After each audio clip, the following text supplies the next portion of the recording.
Hey dear ones, it's morning at my place and the morning sun is shining into my room. And today I want to talk about a general topic that has to do with abuse. And I hope the sunlight is assisting me to make it light, because the topic is very painful for many people and it's a dark one, but that's because of all the energetic charge that comes with it. And the more we actually understand what is going on, the less fear will be in the game.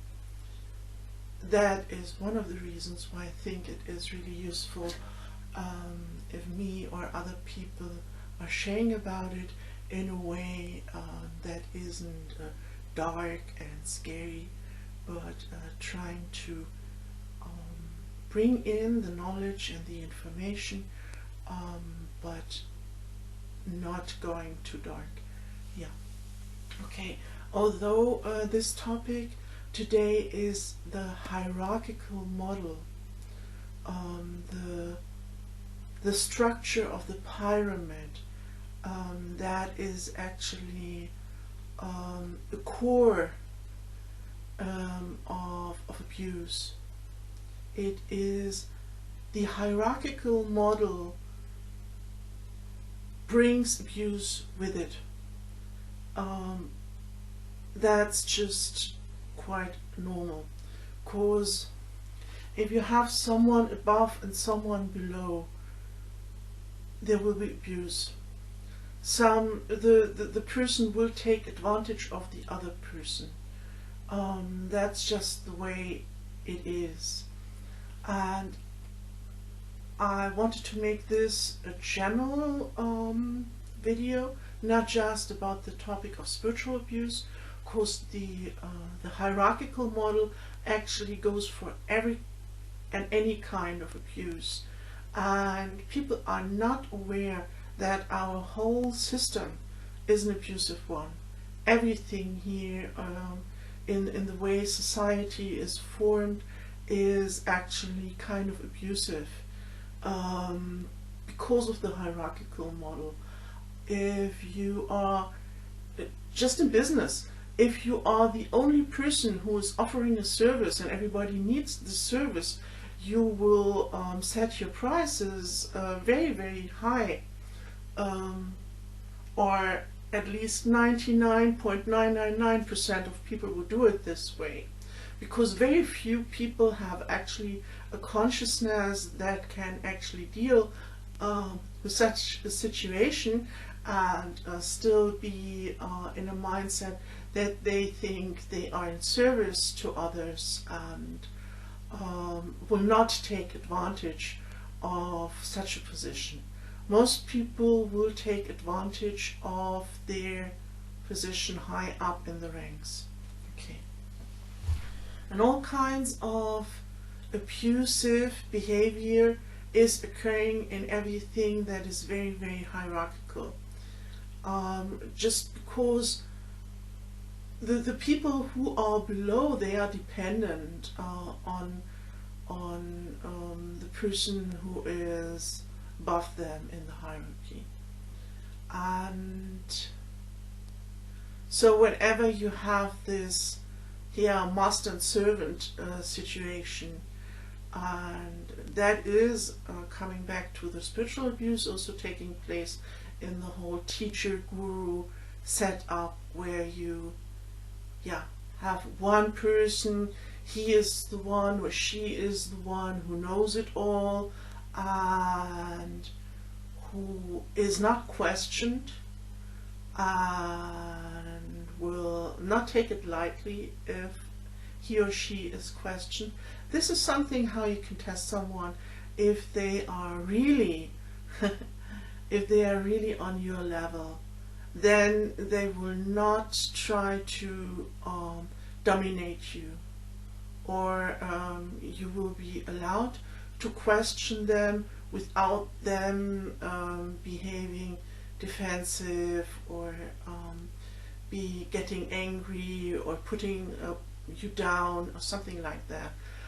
Actually, because in today's world, many try to present themselves as, yeah, I'm your equal, and I'm not into those hierarchical stuff, while if you make a reality check, if this person is taking advantage of you or this person is not allowing you to question them, then you have a hierarchy. It just shows, yeah. Are you allowed to bring in own ideas? Are you allowed to question things the way they are? Is this seen as something positive that will be beneficial for everybody? Or is this person just trying to bring you down? This is how you can see if there's a hierarchy. So, okay. And the hierarchical model, the whole pyramid of power, is also the explanation why actually conspiracies are possible, because very often I hear from people that conspiracies would not be possible because there must be too many people in the game. Yeah, the thing is that the people in the game don't even know they are in the game. Just if you take a very normal corporate setup, you have a normal company, a little bit bigger company. Actually, you're doing your work and you know what your co-worker is doing, but you don't know what the plans of your boss are normally. You don't know what he's up to. You don't know what's going on in another department, and you don't know what the CEO of the company is having is planning. You just work in such a company at a need to know level, and so everybody just sees what they have on their desk, and actually people normally only care about the stuff they are responsible for, and most people don't even want to know a little bit of a bigger picture. Yeah, and yeah, normally people are not I don't know, are not wired to see the bigger picture. Most people aren't, and therefore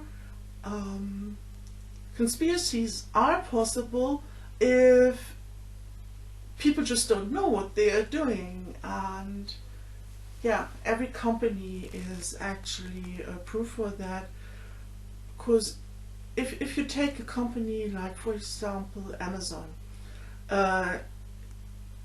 Jeff Bezos didn't need to know where every single person is putting stuff. He could know if he would want to, because he had access to all the information, but he didn't need to know what everybody's doing because of the organization.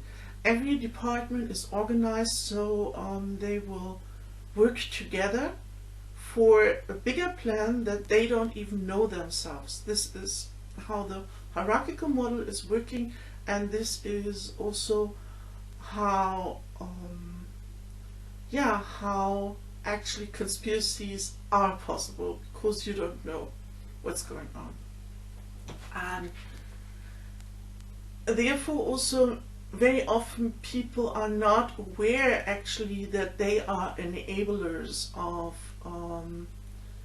abusive situations, for example. Yeah, and really abuse is so common. If you have a company and you don't pay your people in a way that is appropriate so they can make a living, or you don't give them a fair share of what they actually did create with their work, you're abusive. And it's everywhere. It's really everywhere. So abuse is so normal in our society. We are so used to it. And yeah, therefore I'm quite passionate about this topic, because we really have to understand that if we really want to have a society that is different, and if we don't want people to be taken advantage of, if we really want a society that is different, where people have a real chance in life, and where people can really thrive, we would need some other way to organize ourselves than the Pyramid of Power. Yeah. So that was something I wanted to share for today, that actually the hierarchical model, the Pyramid of Power, is abusive in itself. That's just the way it is. So yeah, and we can try to change this in our personal surrounding. We can start just where we are, trying to have a way of dealing with each other that has a foundation of respect for the other and for ourselves. Because we always speak also about respect for the other, yeah, but if both people have respect, if you're respecting yourself enough, you will not allow others to bring you down or take advantage of you. You will realize actually what is going on, that you shouldn't be treated in that way.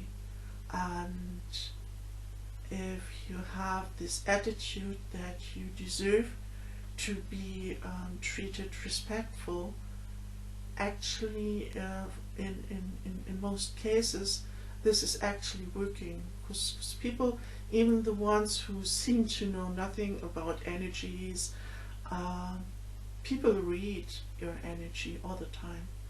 So yeah, this would be another thought, how to protect ourselves from the abuse by being self-confident and respectful towards ourselves, and of course towards others, to not become an abuser ourselves, what we might have been very often also without realizing it. Yeah. Okay, that's it for this topic, and yeah, until next time, Natalie, take care.